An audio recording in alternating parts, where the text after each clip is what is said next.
हमने पिछली क्लास में देखा था प्रोसेस स्टेट्स क्या है, लाइफ साइकिल उनकी क्या है, कैसे प्रोसेस एक स्टेट से दूसरे स्टेट में जाता है।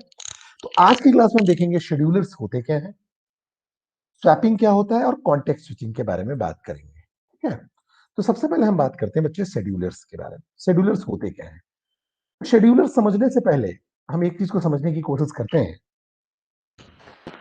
कि जैसे मान लो हमारे स्टेट्स हैं, जैसे न्यू हो गया, रेडी हो गया, रनिंग हो गया, और अगर आपको सक्सेसफुली मेमोरी मिल गई, सीपीयू मिल गया, मतलब आपको सेंट्रल प्रोसेसिंग यूनिट मिल गया, तो आप जो प्रोसेस होता है वो एग्जीक्यूट हो जाता है। ठीक है, और वो टर्मिनेट हो जाएगा। एग्जीक्यूट अगर हुआ उसके बाद फिनिश हुआ, टर्मिनेट हो जाएगा। ठीक है, टर्मिनेट हो गया, उसको जो भी मेमोरी मिली थी वो डीएलोकेट हो जाएगी, जो भी रिसोर्सेज मिले थे वो डीएलोकेट हो जाएगा। ठीक है, तो बात ये आती है कि न्यू में से मुझे किस प्रोसेस को रेडी में ले जाना है, रेडी में से मुझे किस प्रोसेस को रनिंग में ले जाना है, ये कौन डिसाइड करता है? ये डिसाइड करता है शेड्यूलर। शेड्यूलर क्या डिसाइड करता है? शेड्यूलर डिसाइड करता है कि कौन सा प्रोसेस किस स्टेट से कब जाएगा और कौन सा प्रोसेस सेलेक्ट होगा। एक स्टेट से दूसरे स्टेट में जाने के लिए कौन सा प्रोसेस सेलेक्ट होगा, कौन सा प्रोसेस एग्जीक्यूट होगा, ये कौन डिसाइड करता है? शेड्यूलर डिसाइड करता है। तो शेड्यूलर क्या है? शेड्यूलर सेलेक्ट करता है कि आपका प्रोसेस, जो प्रोसेस है, कौन सा प्रोसेस है वो आगे स्टेट में जाएगा, या कहना चाहिए कौन सा प्रोसेस जो है वो अगले स्टेट में जाके एग्जीक्यूट होगा, या जिसको एग्जीक्यूट होना है। तो शेड्यूलर, अगर सिंपल सी बात करें हम, तो शेड्यूलर एक प्रोग्राम है, एक सॉफ्टवेयर है, स्पेशल सिस्टम सॉफ्टवेयर है, जिसका काम क्या है? प्रोसेस को हैंडल करना। कैसे हैंडल करना?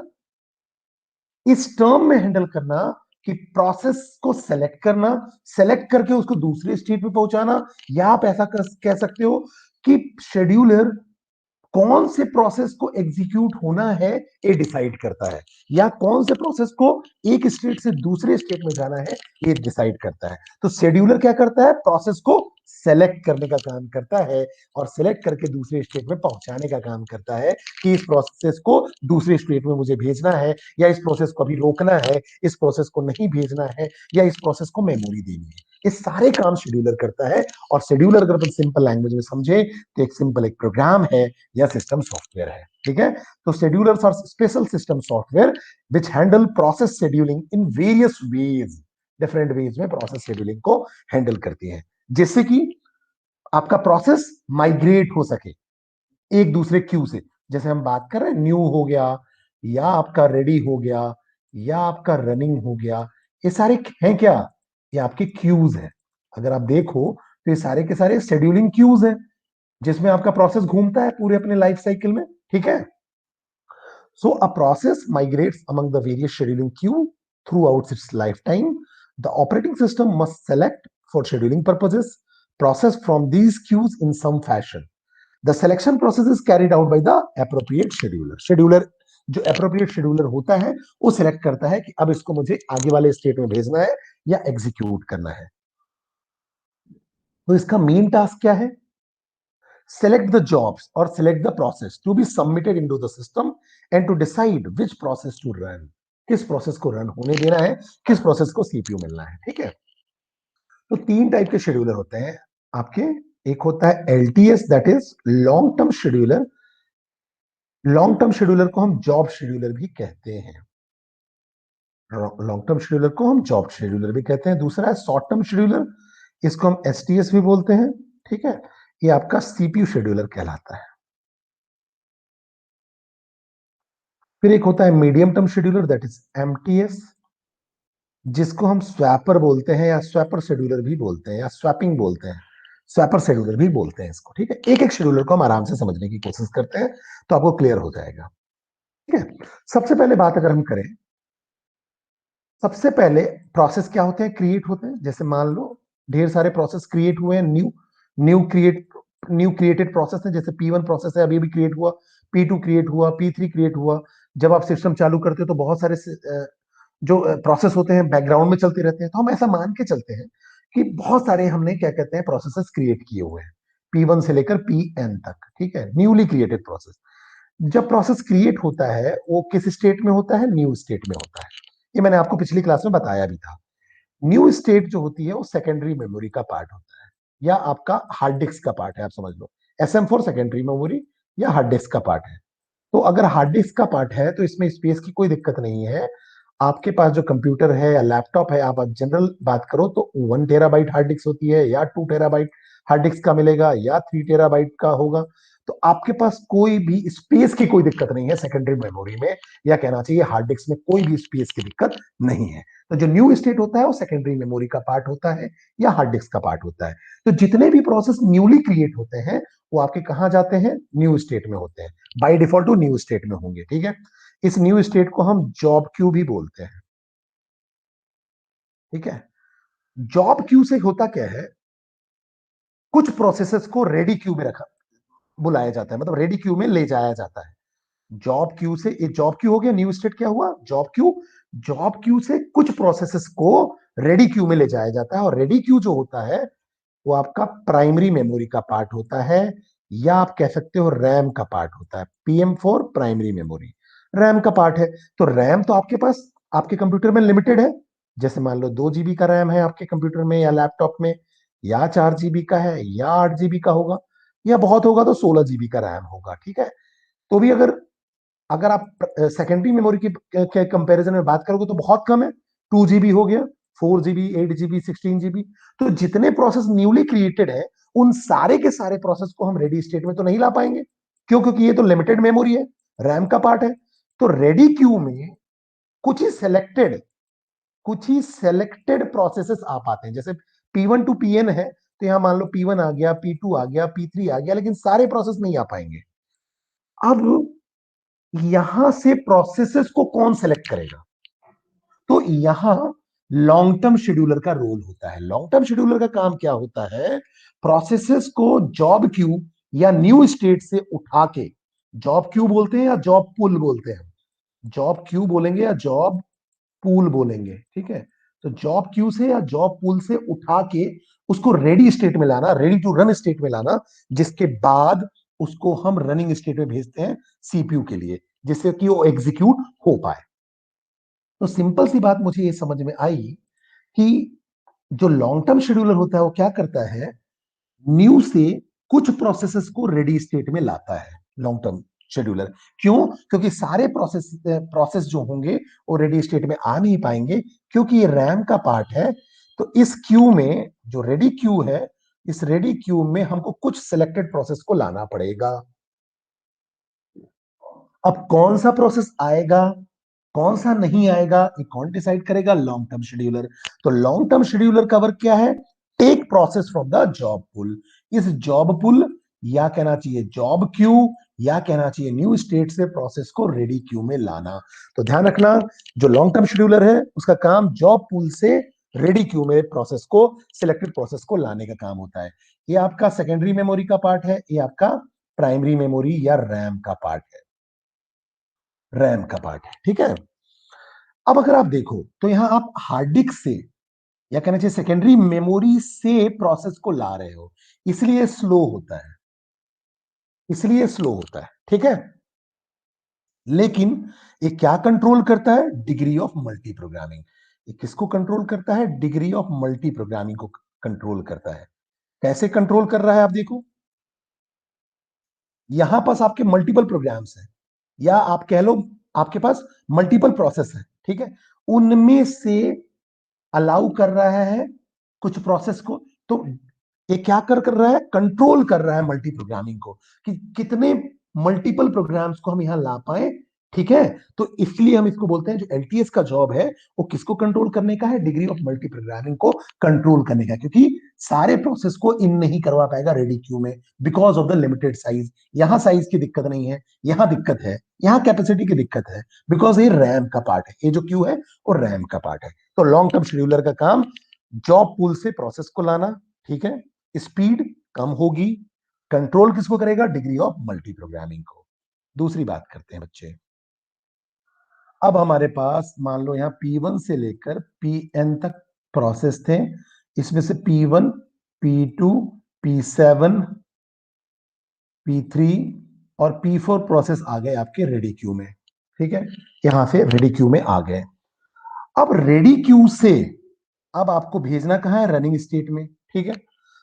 अब क्या होता है, समझो मेरी बात को, अगर आपका कंप्यूटर मल्टी प्रोसेसर है, मल्टीपल प्रोसेसर प्रोसेसर्स हैं, मतलब पांच पांच सीपीयू हैं, तो पांच प्रोसेस एक बार में एग्जीक्यूट हो पाएंगे, ठीक है। हर प्रोसेस को सीपीयू मिल जाएगा। अगर ग्रिड कंप्यूटिंग यूज करता है या हाई एंड कंप्यूटिंग है, ठीक है, या क्लाउड सर्वर्स हैं, तो बहुत सारे प्रोसेस एक साथ एग्जीक्यूट हो जाएंगे। लेकिन मैं इन जनरल एग्जांपल लूं, तो हमारे पास जो सिस्टम होते हैं वो यूनी प्रोसेसर होते हैं, या जो हम ऑपरेटिंग सिस्टम में पढ़ते हैं वो यूनी प्रोसेसर की बात करते हैं। यूनी प्रोसेसर मतलब सिंपल एक प्रोसेसर है, एक सीपीयू है। तो मैं यहां मान के चल रहा हूं केवल एक सीपीयू है, समझ लो। तो मेरी कंडीशन क्या हो गई, केवल एक सीपीयू है। तो बट ऑब्वियस है यहां से केवल एक प्रोसेस आएगा, मान लो P1 आया, ठीक है। तो एक प्रोसेस को हम यहां से शेड्यूल करेंगे या डिस्पैच करेंगे, ठीक है। यहां से एक प्रोसेस को केवल शेड्यूल करेंगे या डिस्पैच करेंगे, ठीक है। दूसरा, जब ये प्रोसेस आया, ठीक है, तो दो दो कहना चाहिए दो टाइप हो सकते हैं, दो टाइप पॉसिबल है। पहला टाइप ये पॉसिबल है कि जैसे मान लो पहला प्रोसेस आया P1, यहां P1 आया रनिंग क्यू में, यहां सीपीयू है, ठीक है। P1 को सीपीयू मिला और एग्जीक्यूट हो गया, ठीक है। मतलब इसके कहना चाहिए इंस्ट्रक्शंस एग्जीक्यूट हो गए। P1 प्रोसेस के जितने भी इंस्ट्रक्शंस थे वो एग्जीक्यूट हो गए, ठीक है। और एग्जीक्यूट होने के बाद आपका टास्क कंप्लीट हुआ। अब आपने उसको टर्मिनेट कर दिया, टर्मिनेट कर दिया, तो जितनी भी मेमोरी और रिसोर्सेज मिले थे वो आपका छिन गया उससे, P1 से, और P1 आपका हट गया क्यू से, क्योंकि वो टर्मिनेट हो गया। लेकिन होता क्या है, अगर केस ऐसा होता है कि इसी बीच में जब P1 एग्जीक्यूट हो रहा था तो कोई हाई प्रायोरिटी प्रोसेस आ गया।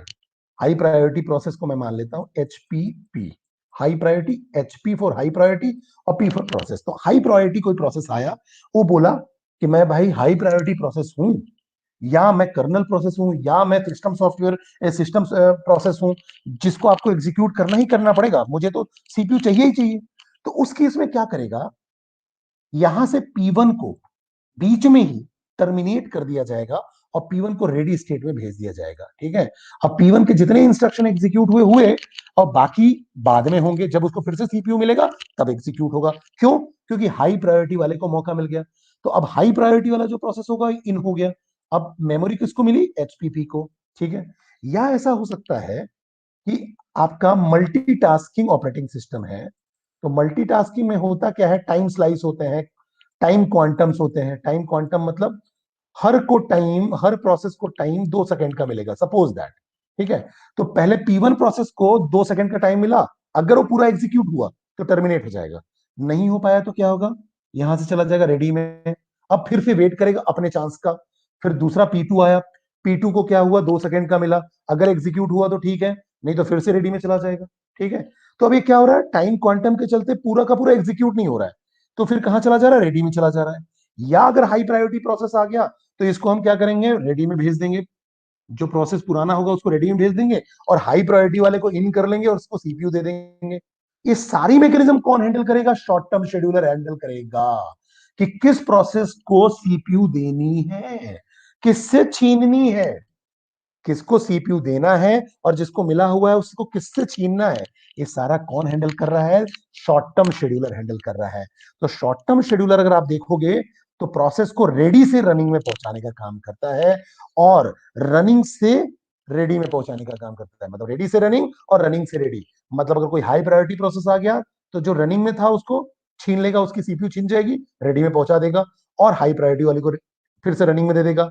या टाइम क्वांटम है तो सबको बराबर टाइम देगा और फिर उसको रेडी में भेजता जाएगा अगर एग्जीक्यूट नहीं होगा। ये सारी मैकेनिज्म कौन हैंडल कर रहा है, शॉर्ट टर्म शेड्यूलर हैंडल कर रहा है। इसलिए शॉर्ट टर्म शेड्यूलर को हम सीपीयू शेड्यूलर भी बोलते हैं, क्योंकि ये सीपीयू देने का काम करता है, सॉरी देने का काम नहीं, सीपीयू किस प्रोसेस को मिलना चाहिए ये डिसाइड करता है, इसलिए सीपीयू शेड्यूलर है।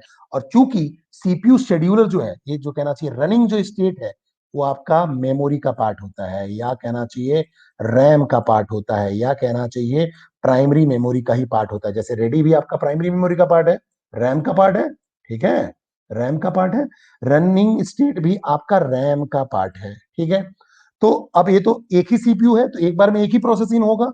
किस प्रोसेस को मौका देना है, किससे छीनना है, ये कौन करेगा? शॉर्ट टर्म शेड्यूलर, ठीक है, या डिस्पैचर शेड्यूलर, डिस्पैच शेड्यूलर भी हम इसको बोलेंगे, ठीक है। तो ये सारे काम शॉर्ट टर्म शेड्यूलर करता है, ठीक है, तो इसको हम डिस्पैच शेड्यूलर भी बोलते हैं। और इसका काम क्या है? रेडी से रनिंग में भेजना या रनिंग से रेडी में भेज देना, अगर कोई हाई प्रायोरिटी आ जाए या टाइम क्वांटम वाली बात है, यहां पूरी मैकेनिज्म को शॉर्ट टर्म शेड्यूलर करेगा। अब ये रैम से इंटरेक्ट करता है, रैम का पार्ट है, इसीलिए फास्ट होता है, ठीक है, ये सबसे फास्ट होता है। जो शॉर्ट टर्म शेड्यूलर होता है वो सबसे फास्ट होता है, सबसे फास्ट, ठीक है। दूसरा, यहां जो कंट्रोल होता है डिग्री ऑफ मल्टी प्रोग्रामिंग की, वो सबसे कम होती है। क्यों? क्योंकि हमें मान के चलते हैं कि एक ही सीपीयू है, तो एक बार में तो एक ही प्रोसेस आएगा। अगर मल्टी प्रोग्रामिंग है तो उसको पूरा का पूरा सीपीयू मिलेगा जब तक कि वो एग्जीक्यूट ना हो जाए। मल्टीटास्किंग है या हाई प्रायोरिटी वाला आ गया तो उससे मेमोरी छीनेगी, फिर दूसरा प्रोसेस आएगा, लेकिन एक बार में एक ही प्रोसेस आ रहा है और एग्जीक्यूट हो रहा है। तो यहाँ जो है ना, it has less control over the degree of multi programming. जो शॉर्ट टर्म शेड्यूलर है, वहां डिग्री ऑफ मल्टी प्रोग्रामिंग का कंट्रोल जो है वो बहुत कम है, क्योंकि एक बार में तो एक ही एग्जीक्यूट हो रहा है, मल्टीपल की तो हम बात ही नहीं कर रहे हैं, ठीक है। अब बच्चे, होता क्या था कि अब उसके बाद हम बात करें तो क्या हुआ। मान लो P1 प्रोसेस आया, उसको सीपीयू मिल गया, ये रैम का पार्ट है, ठीक है। अब क्या हुआ, P1 ने बोला मुझे सीपीयू तो मिल गया, ठीक है, लेकिन मुझे आईओ डिवाइस चाहिए। उसने आईओ की रिक्वेस्ट की, इनपुट आउटपुट की रिक्वेस्ट की। तो यहां जो रनिंग स्टेट पे सीपीयू बोलेगा कि मैं तो क्या कर सकता हूं बेटा, आपको सीपीयू दे सकता हूं, लेकिन अगर इनपुट आउटपुट की रिक्वेस्ट चाहिए, इनपुट आउटपुट आपने रिक्वेस्ट की है, इनपुट आउटपुट अगर चाहिए तो आपको क्या करना पड़ेगा? वेट करना पड़ेगा। और जब आपको इनपुट आउटपुट मिल जाए, जब आपको इनपुट आउटपुट मिल जाए तब फिर दोबारा आ जाना। तो क्या करता है, वैसे प्रोसेस को वेट या ब्लॉक स्टेट में भेज दिया जाता है। ये भी आपका रैम का पार्ट होता है, ठीक है, ये भी आपका रैम का पार्ट होता है। तो P1 यहां आ गया, ठीक है। अब होता क्या है कि अगर मान लो ऐसी कंडीशन आती है कि ढेर सारे प्रोसेस यहां वेट में आ जाते हैं, बहुत सारे प्रोसेस को इनपुट आउटपुट चाहिए हो, मान लो, तो यहाँ PN प्रोसेस आ गए, मान लो बहुत सारे प्रोसेस आ गए, और वेट और जो ब्लॉक स्टेट है वो रैम का पार्ट है, तो हो सकता है रैम फुल हो जाए, मतलब ये वाला जो ब्लॉक है जहां वेट स्टेट है वो फुल हो जाए। फुल हो जाने की कंडीशन में होता क्या है कि उस प्रोसेस को कर दिया जाता है सस्पेंड। जैसे ही वेट ब्लॉक फुल हुआ या वेट स्टेट फुल हुआ या ब्लॉक स्टेट फुल हुआ, उसको कर दिया जाता है सस्पेंड और भेज दिया जाता है उसको सस्पेंडेड ब्लॉक में, या कहना चाहिए ब्लॉक सस्पेंडेड में, या कहना चाहिए वेट सस्पेंडेड में भेज दिया जाता है। और ये होता है हार्ड डिस्क का पार्ट, या कहना चाहिए ये होता है आपका सेकेंडरी मेमोरी का पार्ट। अब आपको कहां भेज दिया, ये तो रैम का पार्ट था, अब ये फुल हो गया, तो उस प्रोसेस को सस्पेंड करके कहां भेज दिया जाएगा? ब्लॉक सस्पेंडेड में। ब्लॉक सस्पेंडेड सेकेंडरी मेमोरी का पार्ट है। तो अब यहां आपके कहना चाहिए स्टोरेज की कोई दिक्कत नहीं है, स्पेस की कोई दिक्कत नहीं है। अब यहां आपने भेज दिया, और फिर क्या करता है, समझना मेरी बात को, जब ये वेट बफर क्लियर होता है, खाली होता है, जैसे ही खाली होता है, तो उस प्रोसेस को फिर से कर लिया जाता है रिज्यूम, ठीक है। और जैसे ही उसको इनपुट आउटपुट मिल जाएगा, ये फिर से वापस चला जाएगा रेडी में। यहां से ऐसे नहीं जाएगा, इधर नहीं जाएगा, यहां से फिर से चला जाएगा रेडी में, और रेडी से जब उसको मौका मिलेगा फिर से उसको सीपीयू मिलेगा। मतलब यहां आया, समझो मेरी बात को, वेटिंग स्टेट में, अगर उसको इनपुट आउटपुट मिला तो फिर से रेडी में जाएगा। ऐसा हुआ कि अगर ये वेटिंग स्टेट फुल हो गया तो सस्पेंड कर दिया जाएगा उस प्रोसेस को, और सस्पेंडेड ब्लॉक या ब्लॉक सस्पेंडेड या वेट सस्पेंडेड में भेज दिया जाएगा, जो कि हार्ड डिस्क या सेकेंडरी मेमोरी का पार्ट होता है। और जैसे ही ये जो वेट ब्लॉक है फ्री होगा, जैसे ही फ्री होगा, जैसे ही इसकी मेमोरी जो होगी थोड़ी सी रिलीज हो जाएगी, वैसे ही ये रिज्यूम हो जाएगा प्रोसेस वापस से। इनपुट आउटपुट मिला तो वापस से रेडी में चला गया। तो ये जो सस्पेंड हुआ और रिज्यूम हुआ, तो किस प्रोसेस को सस्पेंड करना है और जैसे ही वेटिंग ब्लॉक क्लियर हो उसको फिर से रिज्यूम करना है, ये कौन काम करता है? मिडिल, ठीक है, ये कौन काम करता है? मिडिल टर्म शेड्यूलर या मिड टर्म शेड्यूलर यहां रोल करता है। मतलब अगर वेटिंग ब्लॉक आपका फुल हो गया तो उसको सस्पेंड कर देना प्रोसेस को, और जब वेटिंग ब्लॉक फिर से क्लियर हो जाए उसको रिज्यूम कर देना। यहां काम आता है मिडिल टर्म शेड्यूलर का, ठीक है। तो मिडिल टर्म शेड्यूलर क्या करता है, यहां भी मल्टी प्रोग्रामिंग का कंसेप्ट है, लेकिन क्या कर रहा है, रिड्यूस कर रहा है डिग्री ऑफ मल्टी प्रोग्रामिंग को। क्यों? क्योंकि यहां ये रैम है और ये क्या है, आपका सेकेंडरी डिवाइस है। तो यहां क्या करता है, जैसे ही जो प्रोसेस आया और ये पहले से फुल हो गया है तो दूसरे प्रोसेस को यहां जगह नहीं मिलेगी, तो उस प्रोसेस को सस्पेंड कर देना, that is called swap out. इसको हम बोलते हैं swap out, SWAP, swap out मतलब प्रोसेस को बाहर धकेल देना, स्वैप आउट करना। और जैसे ही आपका वेट ब्लॉक क्लियर हुआ उसको रिज्यूम कर देना। रिज्यूम करना मतलब प्रोसेस को स्वैप इन कर लेना, मेमोरी में इन कर लेना। ये जो प्रोसेस होती है, स्वैपिंग वाली जो प्रोसेस होती है, ये मिडिल टर्म शेड्यूलर का काम है। जहां भी स्वैपिंग दिखे वो मिडिल टर्म शेड्यूलर का काम है।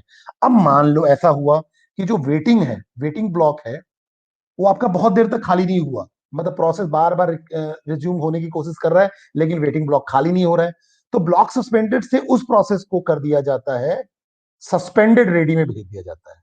सस्पेंडेड रेडी में, ये सस्पेंडेड रेडी क्या होता है, ठीक है।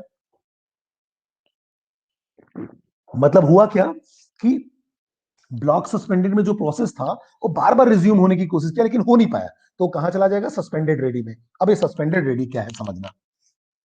यहां क्या हुआ कि यहां पास बहुत सारे प्रोसेस हैं P1 से लेकर Pn। अब ऐसा हुआ कि यहां लॉन्ग टर्म शेड्यूलर ने रेडी क्यू में प्रोसेसेस को रखते गए, प्रोसेस रखते गए, प्रोसेस रखते गए, प्रोसेस रखते गए, ढेर सारे प्रोसेस आते गए रेडी क्यू में रखते गए। क्यों? क्योंकि यहां जो एग्जीक्यूशन हो रहा था ये फ्री नहीं हो रहा था, सीपीयू फ्री ही नहीं था, तो रेडी क्यू में बहुत सारे प्रोसेस आ गए और रेडी क्यू हो गया फुल। जैसे ही रेडी क्यू फुल हुआ तो जो प्रोसेस होगा उसको कर दिया जाएगा सस्पेंड और उसको रख दिया जाता है सस्पेंडेड रेडी में। सस्पेंडेड रेडी भी आपका सेकेंडरी मेमोरी का पार्ट होता है या हार्ड डिस्क का।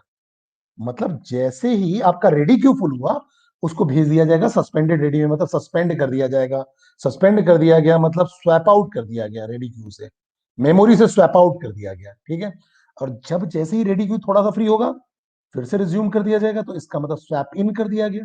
फिर से यहाँ काम किसका आ जाएगा, मिडिल टर्म शेड्यूलर का। फिर से मिडिल टर्म शेड्यूलर का काम आ गया।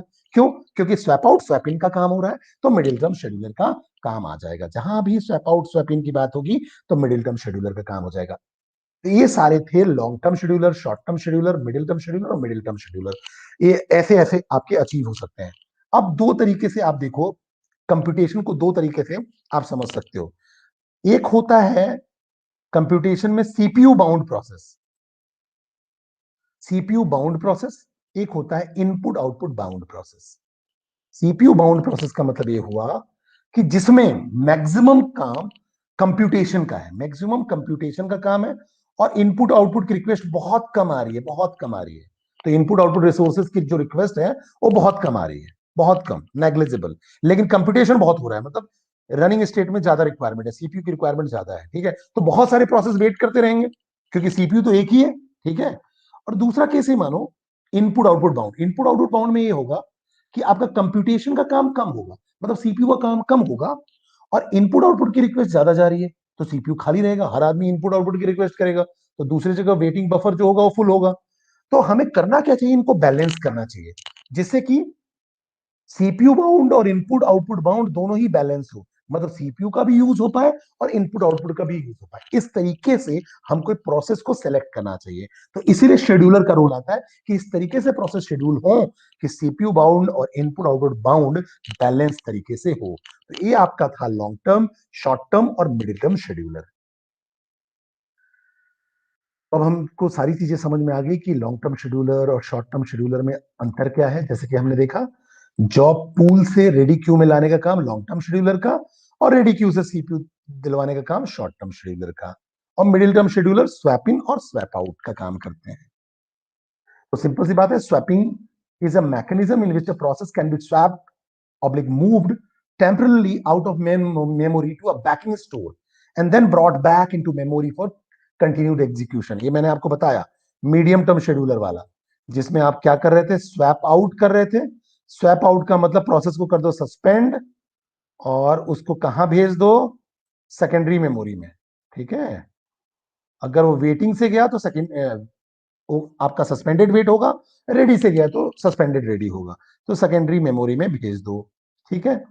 और स्वैप इन का मतलब जैसे ही मेमोरी क्लियर हुआ उसको स्वैप इन कर दो।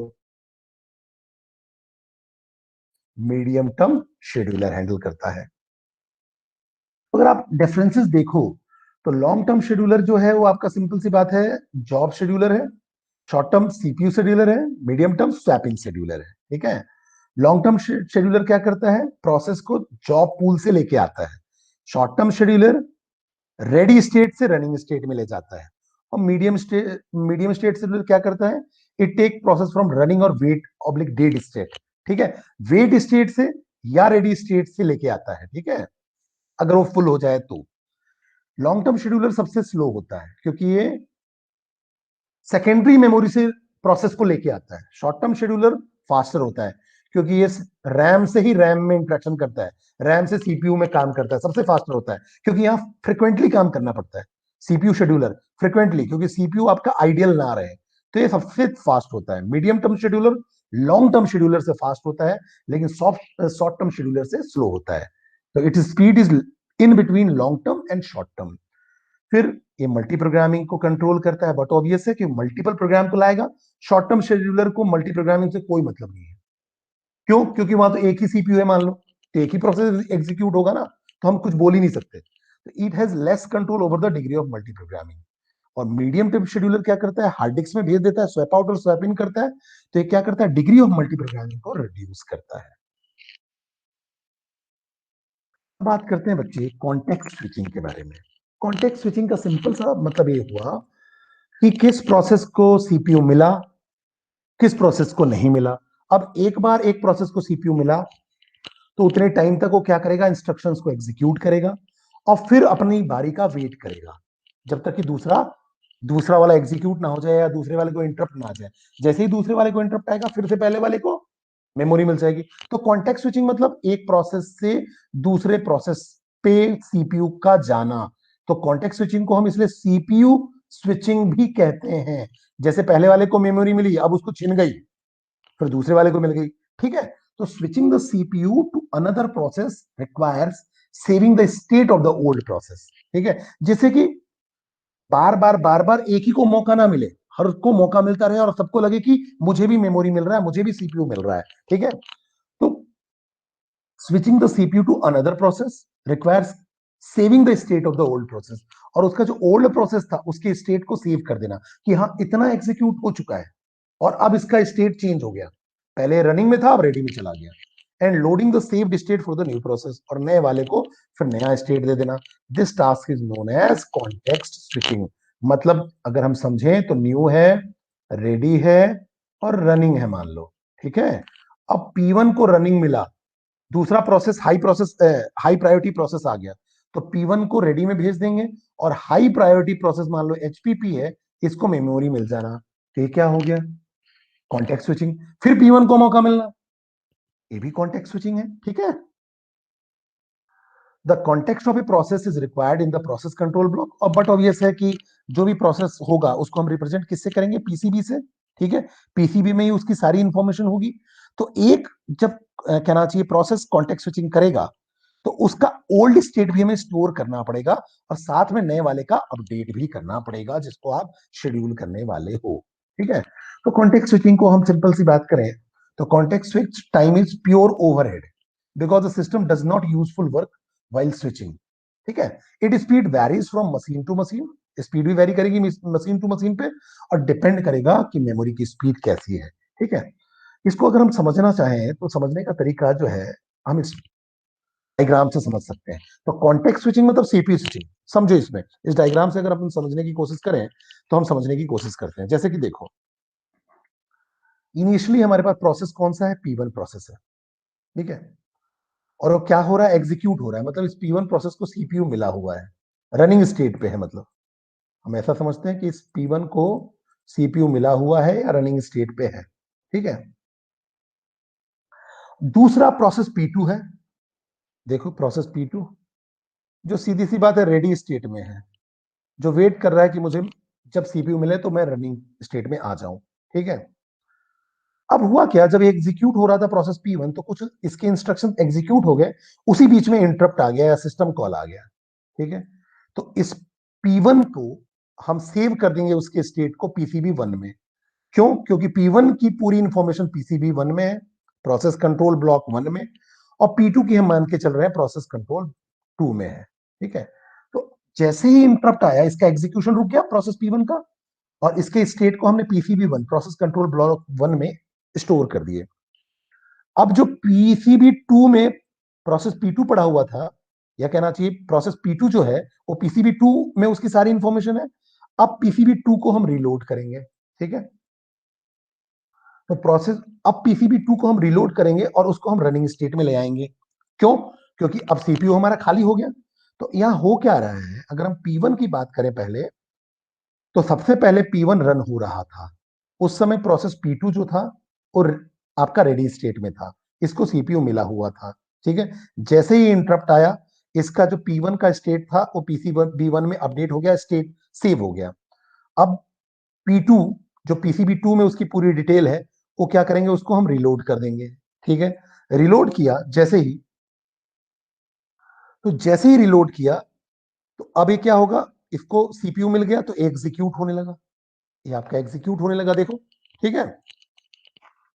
अब जैसे ही एग्जीक्यूट होने लगा, इस समय आपका जो P1 है वो किस स्टेट में चला गया, P1 हो गया अब आपका रेडी स्टेट में, ठीक है। और P2 आपका हो गया रनिंग स्टेट में, इसको सीपीयू मिल गया, ठीक है। अब क्या हुआ, फिर से कोई इंटरप्ट आया। जैसे ही इंटरप्ट आया, अब जो प्रोसेस P2 होगा वो सेव हो जाएगा, उसका स्टेट सेव हो जाएगा पीसीबी 2 में, और अब ये हो जाएगा रेडी स्टेट में।